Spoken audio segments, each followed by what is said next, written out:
up, everybody? Illegit here. I'm in the daily $27 or no $150 um, 50,000 guaranteed on stars. Yeah, and we're getting to like middle stages or so. I just wanted to note a couple reads that I have. There's a couple guys I have reads on. This guy, Sham the Dawn, as you can see, is playing very, very loose, and he's a winning player, but he has a tiny sample of tournaments played, so I'm pretty sure he's not good, just from watching his play. This guy, Niels, is one of the other players I have a read on. He, in the early levels, he was playing really, wow. Yeah, I was about to say he's playing really loose passes. So when he raised here over this guy's limp, I was pretty sure he had ace, king, aces, queens, or something like that. What's going on? Okay, there we go. And when this guy limp re-raised, it didn't mean anything, as you can see. But I wish I had a chance to. Oh, okay, this is good. Hopefully he's on tilt and it folds to us, because obviously we'll be willing to get this in with him.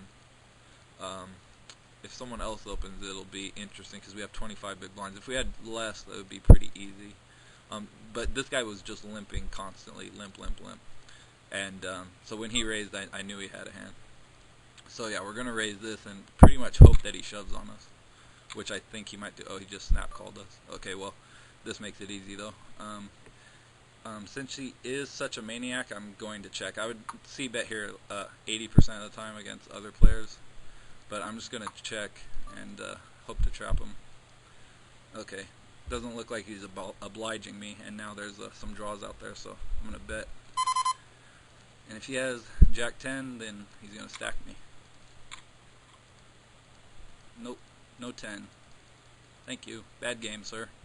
Okay, so yeah, so that worked out well. I don't know why he checked back the flop if he's going to stack off on that turn. You should just bet the flop. We'll definitely open this if it checks to us. So there goes the spew chart. We were hoping to get his stack, and luckily we did. Unfortunately, he had just lost the other pot to that guy. But it was really obvious this guy had a huge hand. He's so loose passive. Yeah. And the blinds now are pretty tight here, so I'm going to go ahead. I mean, I would open even if... This hand you should open on the button pretty much 100% of the time. I'm going to make a note on Niels again. Loose, passive, ultra. Only raise... okay. Only raises strong pre-flop.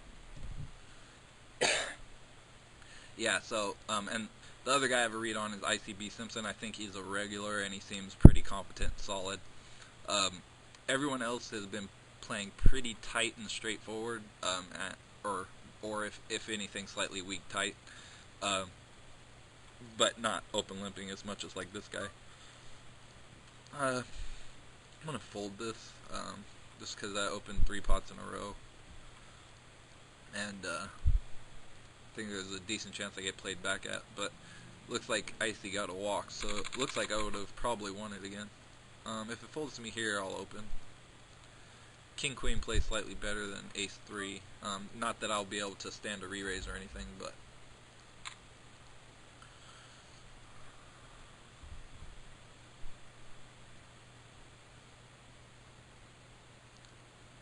yeah, if I get re-raised, I pretty much have to fold. Well, except to a min re-raise, although there's a pretty high chance he's just got a monster hand, but it doesn't really matter. I can just try to see a flop and try to outflop him. Of course, it's going to be a difficult spot if I do flop something, like one pair. Okay, that makes it pretty easy. Because the min re-raise from a fish, which he obviously is often a huge hand, I give up on this flop. And I just search him. He is a giant losing player.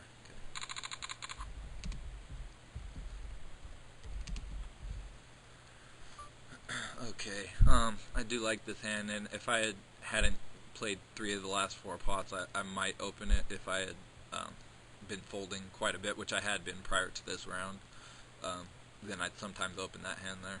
the stacks aren't very deep, obviously, but if you're only opening really strong hands from this position, um, then it becomes pretty easy to play against you, and pretty correct to just fold all kinds of hands when you open, and therefore you won't get too much action if you never open hands like 10-9 suited.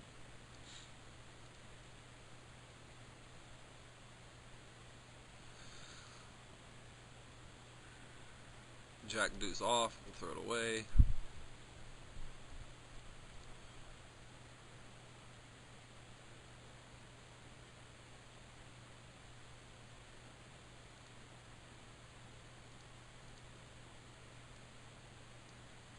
Yeah, so we had reads on this guy, maniac, reads on this guy, loose passive, limping, monkeyfish. This guy, tight aggressive, slightly loose aggressive, decent. And then everyone else, um, pretty ABC, straightforward, bet if they have it, fold if they don't type, and most of the time just folding, folding, folding. This guy especially been very weak. Him 4xing over this guy's limps, he's got a extremely narrow range to do that. So he's got like pocket nines plus and like ace queen plus.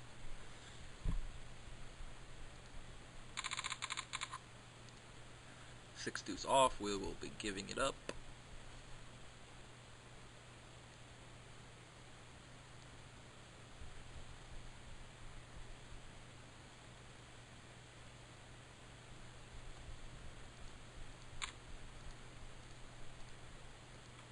This guy played extremely tight for all the first levels, and it could be that he's just loosening up now that there's antes in play, which is, close to correct strategy, to play very tight early and then loosen up once antes are in play. So I'm actually going to search him. I hadn't searched anyone else at the table because there was nothing. I basically would just treat them as I would treat any random at this point, because they've done nothing out of the ordinary or noteworthy, and I just want to see if, okay, he's a 0% ROI player, basically break even player over decent sample. Okay, so I'll make a note on him. Break even player, decent sample. 30 big blinds deep. Don't know much about this guy. Oh, okay. Turns out he is a big losing fish. Okay, against a big losing fish, I'm just going to complete here. It's too strong of a hand to fold. Competent players will raise a lot over your completes here, even with weak hands, because they know that their position is so valuable, but a big losing player probably doesn't know that. And a big losing player probably isn't bluffing here too much. I'm going to call one time because we got some outs if we're behind, and then it's pretty unlikely he has a set or anything that strong. And now I'm just going to give up. Yeah, it's pretty likely he's got a queen or a 7. So, and it's possible if I call the flop and he was bluffing, he might just give up. So I like calling one time there.